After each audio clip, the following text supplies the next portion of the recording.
Bismillahirrahmanirrahim. Bismillahirrahmanirrahim. Assalamualaikum warahmatullahi wabarakatuh.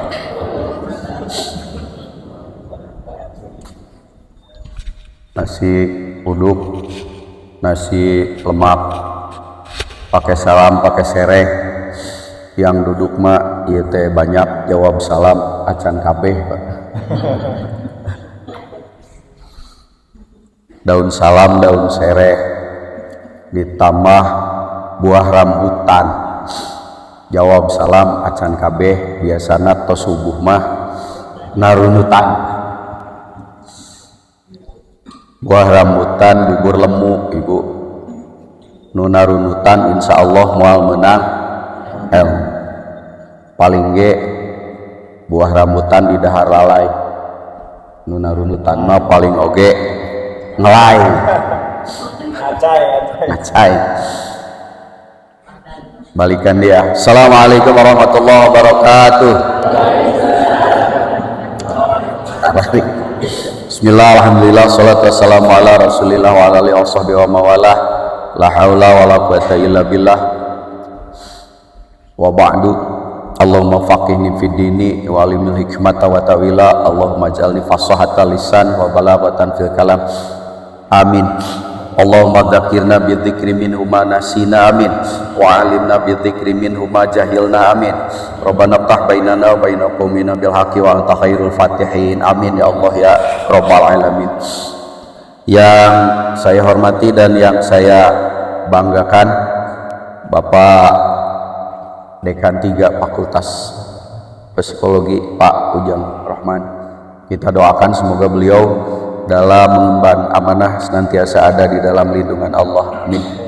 Yang saya hormati dan yang saya banggakan rekan daku terkasih senior saya Bapak Mursyidin dan ibu-ibu bapak-bapak dari dinas apa ini namanya, Pak? Panjang teuing pokona wae ta we.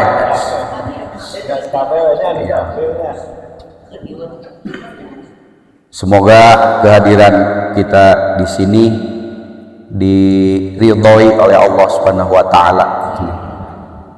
Hanya satu yang kita harapkan, semoga kita diberi kesempatan oleh Allah untuk menjadi makhluk yang senantiasa qalbunya, hatinya tercantol kepada Allah, amin. Kenapa? Karena banyak manusia yang memposisikan Allah itu seperti dinas pemadam kebakaran yang dipanggil ketika sudah terjadi kebakaran. Kita juga memanggil Allah kalau sudah kebakaran. Kebakaran rumah tanggana, kebakaran karirna, kebakaran rezekina, baru dia teriak-teriak kepada Allah. Pada dalam hadis qudsi disebut, barang siapa yang ingin aku tolong dalam keadaan susah, maka sering-seringlah mengingatku dalam keadaan bunga. Urang mah sok tibali keur bunga poho kal aing geus susah kakara teriak. Makanya kata Allah, ketika kita dapat masalah lalu kemudian kita teriak-teriak, doanya tidak didengar. Cek Allah wilujeng, bahasa Jermannya lebok. Kenapa? Hadis qudsi tadi jelas bagaimana kita itu ditolong oleh Allah dalam keadaan susah jika kita sering mengingat Allah dalam keadaan bunga. Karena itu mudah-mudahan kita masih diberi kesempatan di dalam sisa hidup ini untuk senantiasa mengingat Allah dalam keadaan susah dan senang, amin. Shalawat salam semoga disampaikan kepada manusia yang pasti akan kita cari nanti di yaumil kiamah, karena kita butuh syafaat dan pertolongannya. Meskipun sekarang kita hanya mengingatnya kalau ada sholawatan, kalau ada muludan, lamun teu dibid'ahkeun. Siapakah itu? Habibana wa nabiyana Muhammad.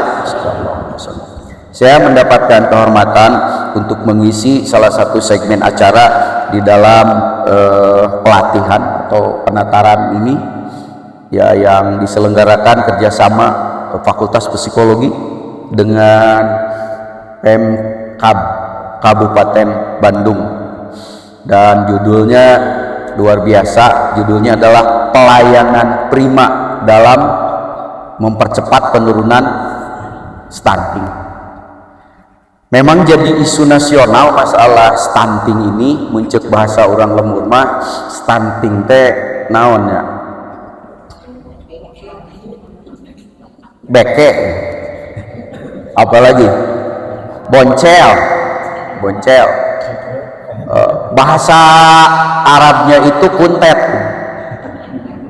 Oh bahasa Arab, iya kan, kuntet itu kontet apa kuntet ya, pertumbuhan yang tidak seimbang. Kalau pertumbuhan yang seimbang mah kun fayakun, kalau tidak seimbang berarti kuntet. Makanya stunting itu kalau menurut bahasa Arab jalanan al kuntetiyah, itu bahasa Arabnya. Dan selama ini menjadi isu nasional karena salah satu penyebabnya konon katanya adalah kurang gizi, masalah sanitasi, ada juga masalah keturunan dan lain-lain. Benar atau tidak? Wallahu a'lam. Yang jelas bahwa ini menjadi program nasional. Memang kekurangan gizi ini bermasalah. Saya kira bukan hanya kekurangan gizi, kurang kasih sayang juga Pak bermasalah. Ya, bapak-bapak ini kalau kurang kasih sayang itu bukan stunting, tapi tang-tang ting-ting, tebetah di imah, lang-lang ling-ling, tebetah di imah. Itu karena kurang kasih sayang, kurang gizi. Apalagi konon masalah stunting ini dampaknya banyak, dari mulai masalah fisik, dari masalah fisik juga konon bisa berkembang ke kurang berkembangnya otak dan kecerdasan. Yang jadi masalah adalah kalau misalnya stunting dan berpengaruh kepada tingkat kecerdasan, ini kan ada beberapa asumsi yang harus kita luruskan. Karena kalau misalnya stunting lalu pertumbuhannya terganggu, lalu kemudian otak dan kecerdasannya terganggu, berarti nu penek teh loba nu bodoh. Apa itu betul? Ini yang jadi masalah. Karena banyak teman-teman kita nu parenek pala winter, justru nu jangkung tong tarik teuing. Iya. Is it true? Apakah ini benar? Ternyata kan tidak begitu. Tapi betapa hebohnya masalah stunting, kekurangan gizi ini, lalu kemudian dijadikan program nasional. Bukan jelek, tapi ada beberapa hal yang harus kita pikirkan lebih dalam. Kekurangan gizi saja, gizi secara fisik itu sangat berpengaruh kepada kesehatan fisik. Pertanyaannya, apakah kita pernah berpikir bahwa kekurangan gizi rohani tidak berbahaya? Itu yang harus kita sadari sebetulnya. Kekurangan gizi secara fisik paling stunting akibatnya. Zaman baheula kuas horor, busung lapar, cacingan. Sekarang istilahnya keren. Istilah boleh keren tapi tidak merubah nasib kan sebetulnya. Eta kene. Tapi kekurangan gizi rohani, mohon maaf, akibatnya dunia akhirat. Emang rohani tidak butuh gizi? Ini yang harus dipikirkan. Rohani juga butuh gizi. Makanya subuh-subuh kajian teuing tunu bari nunutan diayakeun kuliah subuh. Dan kita sering mendengar istilah santapan rohani. Iya. Kekurangan gizi rohani ada istilahnya. Mungkin ini baru dengar nih. Ada yang disebut dengan istilah defisit spiritual. Itu kekurangan gizi rohani. Tas stunting rohani eta defisit spiritual. Bahkan ada sampai ke tingkat distress spiritual. Ini bahasan ahlinya Pak Ujang ini di psikologi. Mana contoh defisit spiritual, mana contoh distress spiritual. Lobet rohanina ibu punten kadieu oge mamawa charger ka masjid lain arek salat. Naon ieu? Ngecas HP ibu lobet kajian teuing ini duit teh naon? Ruhani ibu lobet pernah ibu kontang panting umajulina luane lobet punten cicing di majelis taklim teu betah tapi ngejelog di majelis taklajim bisa berzab-jab. Nini aki-aki imahna deket musola dekat masjid 2 lengkah nepi ka majelis taklim indit henteu ibu tapi ka masjid Al-Jabar ke Jenting jauh ngagoes. Itu defisit spiritual geus kolot mun awewe nini lamun bapak-bapak aki lamun ngora keneh jadi janda disebutna jahe tapi lamun rana na nini rani mestinya kan makin tua makin soleh nah makin kolot makin belegu belikat itu yang disebut dengan defisit spiritual. Hirup mah yang bener kakarayang darma encat itu defisit spiritual. Nyadar enggak pernah jadi program nasional. Pikirkan, maka di samping ibu-ibu sekarang menurunkan angka stunting, coba ngaca diri stunting rohanimu. Ini yang harus dipikirkan ibu. Naon deui seueur ibu di majelis taklim maupun tenda teu betah neangan ilmu teu betah nu aya teh ada ngaji mah kitu. Kenapa bisa begitu ya? Itu defisit spiritual, Pak. Makin kolot bukan makin spiritual, makin kolot makin edan. Di majelis taklim di dieu kan juga saroleh. 7 lengkah ti dieu edan deui. Apa yang terjadi dengan rohani kita? Itu stunting rohani. Jamaah rahimakumullah, makanya mari kita berpikir sebetulnya sosok jiwa kita, sosok tubuh kita itu ada berapa? Karena ibu-ibu bergerak dulunya di dunia KB, dulu mah ada macam-macam lah programnya untuk menjaga AKG, angka kecukupan gizi dan lain-lain. Ari gizi rohani sendiri tidak pernah diperhatikan. Makanya punten kehidupan rumah tangga kadang-kadang yang tadi itu kita tidak tahu bagaimana cara menyaut di dalam kehidupan rumah tangga yang di situ 50% bekal untuk ke akhirat didapatkan di rumah tangga. Dari mana kita tahu ini? Rasulullah pernah memberikan satu peringatan. Idza tazawwazal abda faqad istakmala nisfaddin falyattaqillaha fi nisfil baqi. Ketika umatku nikah, maka setengah urusan bekal cuan ke surganya didapat di dalam rumah tangga. Yang setengahnya lagi baru di luar. Maka sekarang ada yang kebalik. Di rumah tangga mah asal we. Dia tidak tahu bahwa 50% untuk bekal ke surga di rumah tangga. Sementara neangan surga di luar. Kan banyak yang jor-joran ya.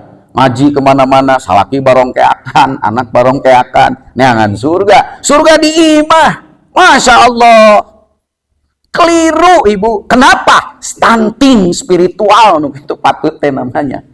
Ketika kita di rumah saja tidak bisa memposisikan untuk mencari cuan surga, apalagi di luar. Darwe urang teh gawe, dikira gawe teh hanya sekedar status sebagai ASN. Bukan, itu kerja itu disuruh oleh Allah di dalam Al-Quran. Bentuknya juga fi'il amal, i'malu. Maka ketika kita kerja, dia tidak tahu bahwa itu ladang untuk mencari cuan surga. Karena tidak tahu masalah spiritual, akhirnya gawe teh. Makanya di rumah tidak dapat, di tempat kerja tidak dapat. Inilah yang harus kita pikirkan. Kalau begitu, maka mari kita ngaji diri. Ngaji denge gampang. Di pesantren Al-Yutubiyah juga banyak ibu. Kan ibu-ibu masantrenna sekarang macana lain Quran. Pesantrenna Al-Yutubiyah. Kitabna At-Tiktokiyah. Kajiannya Al-Instagramiyah. Wal WhatsAppiyah. Itu aja kan wiridan kita sehari-hari. Tandanya stunting spiritual. Ibu gaduh HP, di imah ayat Quran. Mana nupang lobana di gulang gaper? Keun we jeung Quran, jeung salaki tah.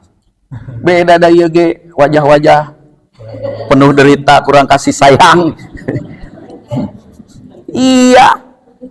Salaki mah teuing geus ka mana, HP mah digulang gaper. Masya Allah. Apa yang terjadi? Stunting spiritual. Kenapa bisa begitu? Asupan gizi spiritualnya tidak seimbang. Tapi urusan gizi fisik, waduh, pang apalna. Bahkan mungkin ibu tukang mematahan batur.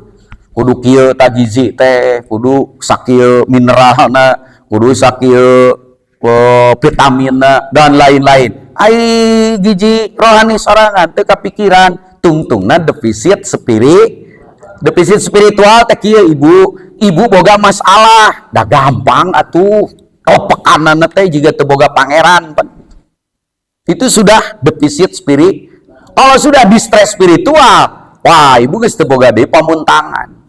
Pamuntangan naon? Ari Allah di kamana? Boga duit, ya Allah, asa pangjag-jagna. Teu boga Allah, asa biasa-biasa we. Makin tua, bukan makin istiqomah. Ai dipikir-pikir, ai teu salat era. Ai salat ieu teh naon hasiatna salat? Keur salat ngahuleng keneh, kadang-kadang poho rakaat.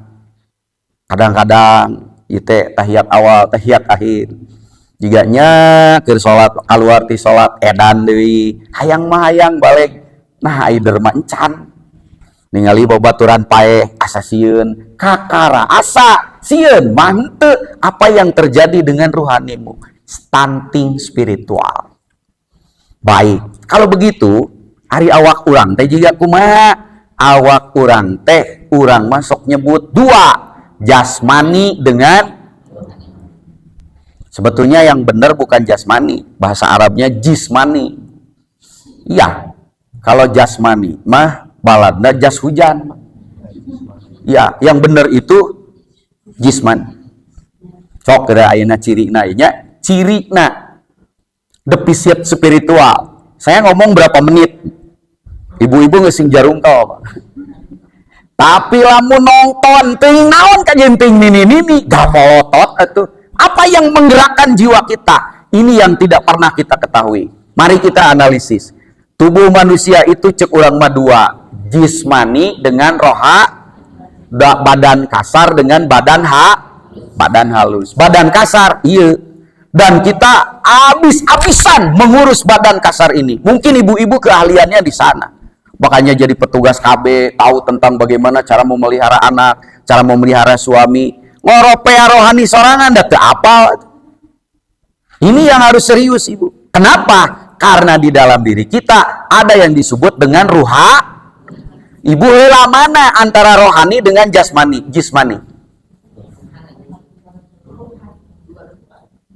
Dua-duanya. Gening ke apa? Emang bro, rohani. Duluan rohani, ibu.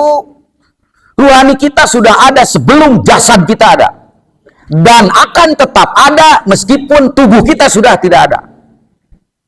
Karena itu maka banyak orang yang kebalik. Sesungguhnya kehidupan itu adalah kehidupan rohani, Pak. Nah, dan bakal yang harap ke Allah rohani bukan awak. Awak ibu yang ibu pusti-pusti, ibu pelihara, punten aya jarawat saeutik, buburu lompat ka salon biuti. Mudah kaya nama. Rohani mau bopeng, siapa yang bisa pentang pati? Padahal rohani itu akan menghadap Allah karena jasad kita akan dikubur. Kenapa kita habis-habisan untuk mengurus jismani kita? Bukan tidak boleh. Ingat yang menghadap Allah itu adalah rohanimu. Sementara gizi rohanimu tidak pernah seimbang. Makanya diajak ngaji, kakara nempel tolabul ilmi, tidak kuat. Tapi kalau diajak maksiat, kajian teh ini. Berapa banyak ibu-ibu ini yang digotong gara-gara ngagoes. Diajak ke majelis taklim, diajak maraban rohani, ya Allah, mungkin kolot, mungkin belikan. Pan lobaning penyakit ini aki-aki mah. Ya geus be teh boson teh belikan teh cicing di tempat majelis taklim mah teu betah. Ceuli mah teu diparaban jeung hate. Ajeun teuing keur ngaji, hayo we ngoropea HP. Ieu mah di ditu disimkuring teuing di dieu. Ada apa dengan rohanimu? Dinasehatan kakalah amek. Iya. Kakalah boleh kan nasehatan tuh. Si eta mau penceramah teh gitu. Kenapa? Kita tidak tahu apa yang terjadi dengan diri kita. Ibu, dalam diri kita itu kita sebut ada jismani, ada ruhani. Aya badan, aya roh. Ternyata roh itu lebih dulu daripada tubuh kita. Dan dia akan tetap ada sekalipun tubuh kita sudah tidak ada. Apa bedanya jasmani dengan rohani? Apa bedanya badan kita dengan rohani kita? Bedanya, kalau ruh itu suci, dia langsung dari Allah. Makanya Al-Quran mengatakan ruh itu tidak diciptakan, Pak. Tapi ruh itu wa nafakhtu fihi mirruhi. Ruh ma pepetelanana Gusti Allah. Kusabab pepetelana Gusti Allah ngagaduhan sifat-sifat ilahiyah. Beda jeung awak urang maka kara dijieun ilaha kamari we geus pernikahan. Di mana jelema geus kawin pasti enek-enekan, Pak. Enek-enekan urang sebut lah da bayang geus ini aki-aki. Iya, hamil. Begitu hamil, tubuh diciptakan pada saat itu. Kapan ruh ini diturunkan? Menurut Imam Ghazali, ruh itu diturunkan pada saat usia kita 3 bulan 10 hari. Makanya lamun kolot nu ngarti mah tara aya 7 bulanan, nu aya teh 4 bulanan. Pada saat 7 bulan tidak ada peristiwa yang spektakuler, tapi pada saat 4 bulan Allah meniupkan ruh itu. Lah, ajengan mun kitu mah eta bayi hirup teh kakara diturunkeun roh eta. Betul, tapi itu hidup spiritual. Karena hidup secara biologis dari mulai sel ovum dan sperma terbuahi itu sudah ada ruhnya, Pak. Namanya ruhul hayat. Ari nu ieu ruh naon ajengan? Ta ieu disebut ruh al-munazzalah. Naon bedana ruhul hayat jeung ruh al-munazzalah? Ruhul hayat mah saha wae nu hirup secara biologis ngagaduhan ruhul hayat. Hayam hirup. Nah, boga ruhul hayat ngaranna ruh hayawaniyah. Tatangkalan hirup. Baheula Bapak nancemkeun cauk sakieu. Nah, ayeuna jadi buahan. Hirup. Ngaranna naon? Ruh nabatiyah. Ngan lamun eta makhluk dibere ruh hayawaniyah, ruh nabatiyah nu disebut ruh hayat, hidupnya tidak pernah berkembang, Pak. Dan itu adalah derajatnya sama dengan hewan. Matak punten tiba heula sok ibu jadi penyuluh KB. Aya domba nu sakola. Teu aya. Aya tangkal cau nu sakola. Anggar we hirup ka kitu. Matak pangaresa pamursidin tadi dina bahasa Sunda hirup teh aya 3, awas. 1 hirup cicing, 2 hirup nyaring, 3 hirup lempang. Hirup cicing jiga tatangkalan. Hirup ngan ngajedoh we si eta mah jiga kitu. Robah, teu pernah robah da tiba lagi tangka cau anggar kitu ti zaman Nabi Adam. Matak lamun aya jelema tiba heula tepi ka ayeuna ngan ukur robah tangtungan, tapi teu robah-robah hirupna, disebutna hirup cicing jiga tangkal. Nu kadua hirup lempang jiga naon? Jiga sato. Kumaha sato? Tingali we embe. Pagaweana mengan ieu juga kitu we. Dahar sare anakan dahar sare anakan paeh we. Nu kumaha teh hirup bisa benerna? Eta nu disebut hirup nyaring, cing nyaring atuh ibu, bapak, maknya geus kolot kieu wae. Kieu wae kumaha ajengan? Mari kita bongkar lebih jauh tentang stunting spiritual ini. Karena sesungguhnya di dalam diri kita ada yang membuat manusia itu berbeda dengan makhluk yang lain, bahkan dijadikan sebagai wakil Allah. Apa yang membedakannya? Karena diberi ruh yang disebut dengan ruh al-munazzalah itu.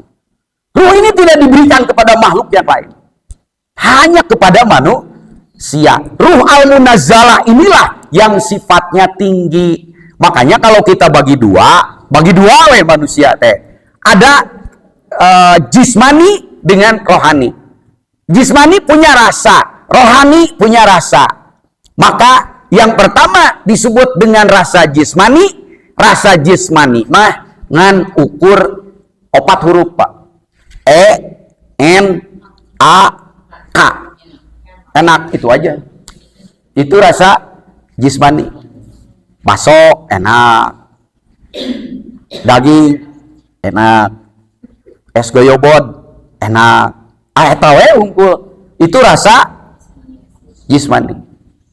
Kalau rasa ruhani, punten, rasa ruhani mah misalnya keur kieu rada di Bandungan itu tadi nama rek nundutan yang dipikir-pikir asa heueuhnya rada we cengkat saeutik beres di dieu teh heueuh geuning urang teh hirup kitu iraha tuh urang arek bener kumaha carana supaya ieu pada melantai jadi lahan ibadah sieun dosa hayang tobat hayang asup ka surga sieun kana neraka eling itu rasa ruhani Pak. Maka sekarang antara rasa ruhani dengan rasa jismani ageng mana? Kantun ngaji diri. Nah ternyata ketika kita masuk ke dalamnya antara keinginan jismani dengan ruhani itu begini. Ruhani mah hiji we Pak. Hayang balik ke alam asal. Hayang hirup balik, hayang bener. Itu rasa ruhani. Tapi rasa jismani sebaliknya. Dia mah hanya ingin enak, nyaman, cicing di dia, bila perlu kolot ge mung, komo maot, eta rasa jismani. Mana cina mung kolot, eta ibu-ibu nusok lompat ke salonnya gini. Sudah kelihatan, mulai ada gurat-gurat. Kokolotnya nang.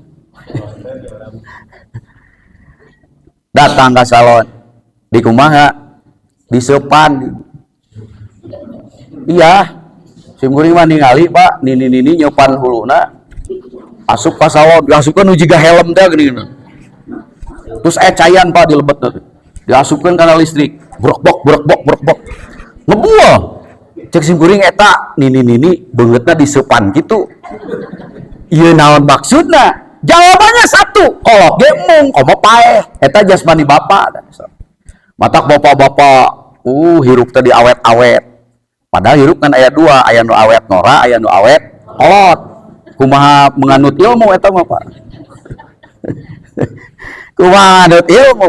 Tapi angel ketuaan itu tidak bisa dihilangkan, paling bisa dikurangi. Muncul sekarang resep-resep anti aging gini.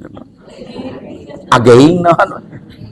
Waduh, aging, anti aging.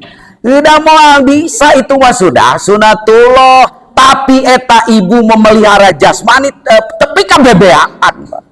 Tepi ka bebeakan. Ruhanimu yang akan pulang. Apa segelisah itu hidupmu? Itu problem. Itu yang disebut stunting spiritual. Kenapa Pak Isep bisa begitu? Karena ketika ruhani yang tadinya suci masuk ke dalam tubuh manusia, awas. Maka ada yang ketiga, Pak. Aya wujud nu katilu. Naon namina nafsani.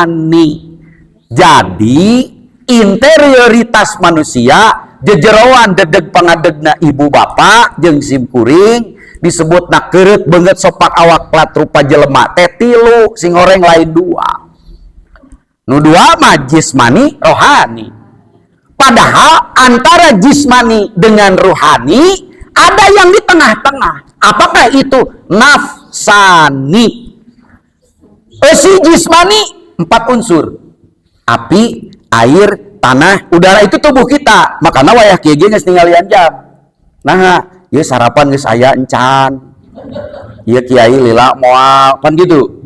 Nah, kekurangan air jika nama ngeunah bari ngopi. Si eta mah kitu we.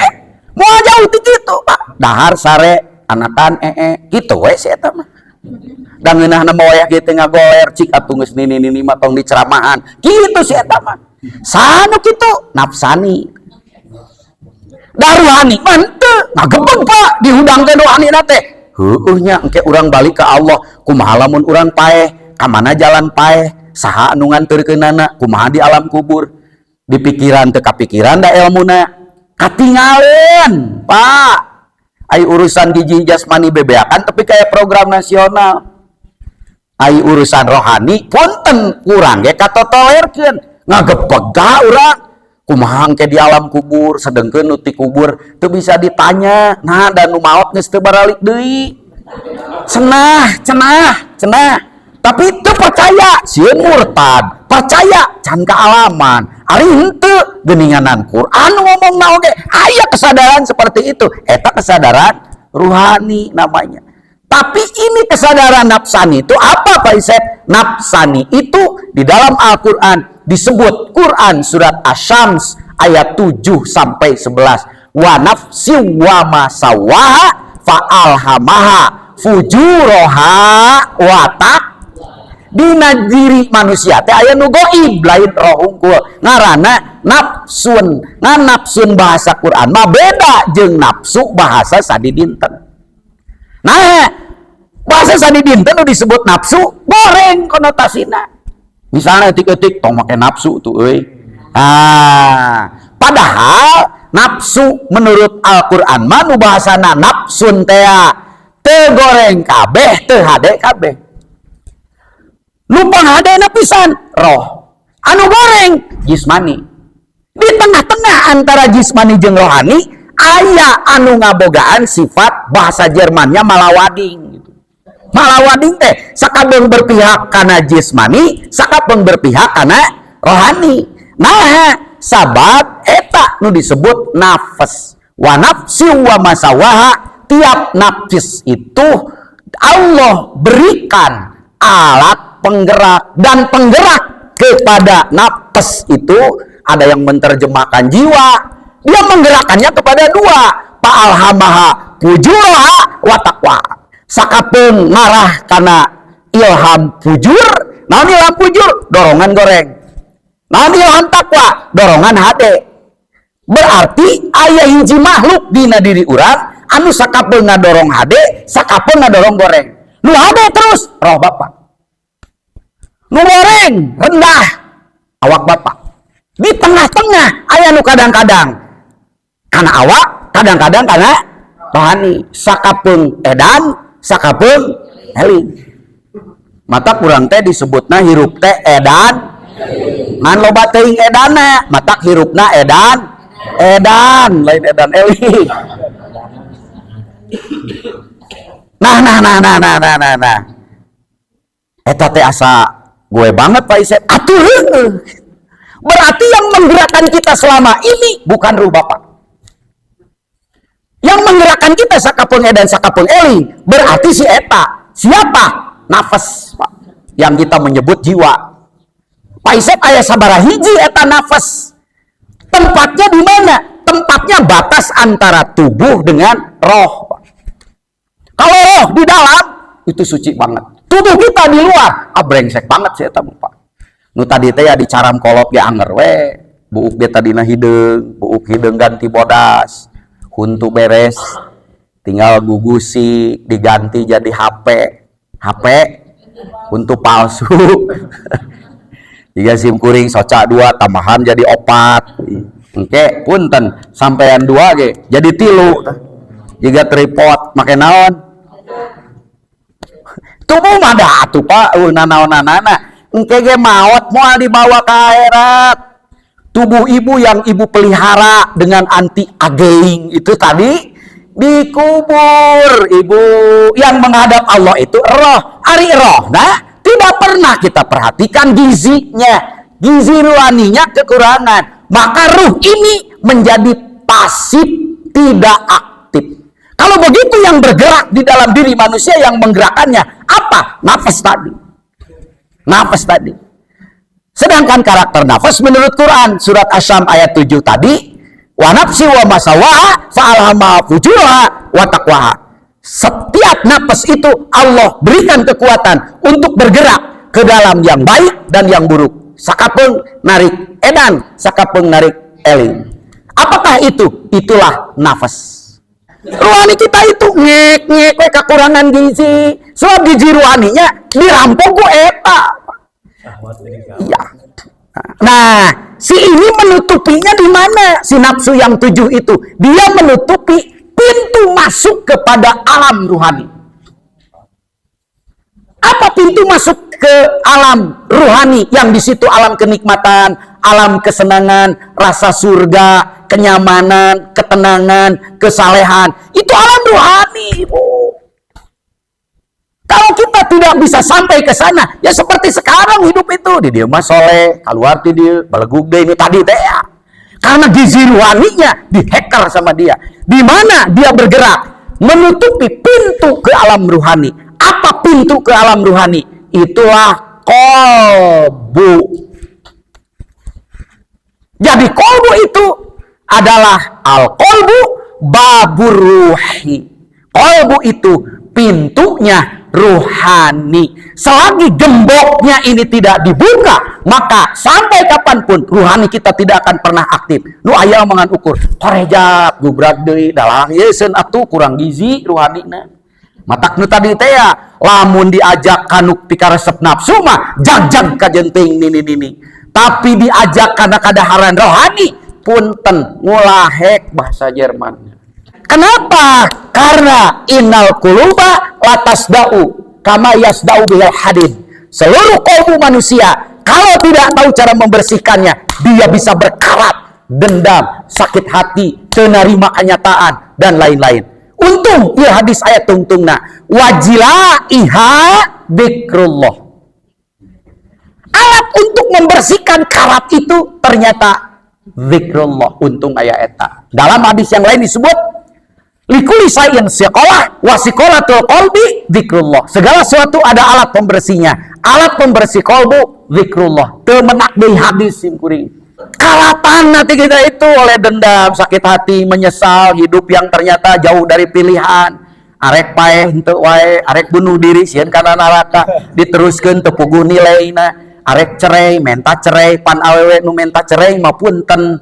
Ari sababiahna lain syar'i mah haram untuk mencium bau surga, komo ka surgana. Cek batur bae ti jannati nu aya mah di imah teh bae ti nari. We tadi imah teh mah geus sarengeng kumaha atuh ajengan di papatahan kalah ngajang ilek punung we kan kitu geus kolot mani. Mung balik ka imah ngajedog we di sisi susukan. Balik-balik teh sore. Nah, sieun ku kuntilanak. Balik sore. Ai ku kuntilanak sieun ari ku Allah. Henteu teu ka harti ku embe, Pak. Assalamualaikum warahmatullahi wabarakatuh.